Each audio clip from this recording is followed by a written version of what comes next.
Hello friends, welcome to YINGHAOSOLAR's channel. I'm Alvin. Hello friends, welcome to YINGHAOSOLAR's channel. I'm Alvin. Today, I will introduce our hot-selling solar garden spotlight to you.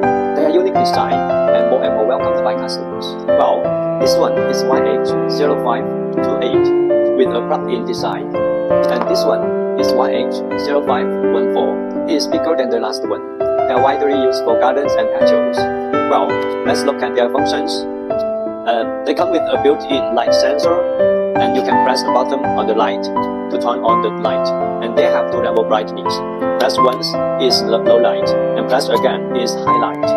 It is same for this one. For this one, it equipped with a 3.7 volt 1500 mAh lithium battery, and for this one, it equipped with a 3.7 volt 2200 mAh lithium batteries.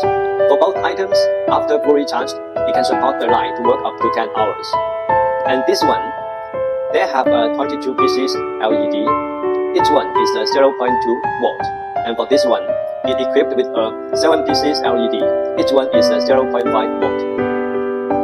For both items, they have two level brightness. You can press the button on light to switch the brightness you want. And the lumen is about 30 to 80 lumen. It is good enough to light up your gardens. They are very cost-effective products. If you have your own idea on function and shape or product, please feel free to contact with us. We have strong R&D team, and we can provide both our ODM and OEM service, so we can help you to make it happen. Well, we are now come to the end of this video. For more information about solar lights and YINGHAO company, please give us your thumbs up and subscribe to our channel. Also, don't forget to leave your message. We will come back to you later. Thanks for watching. Bye bye.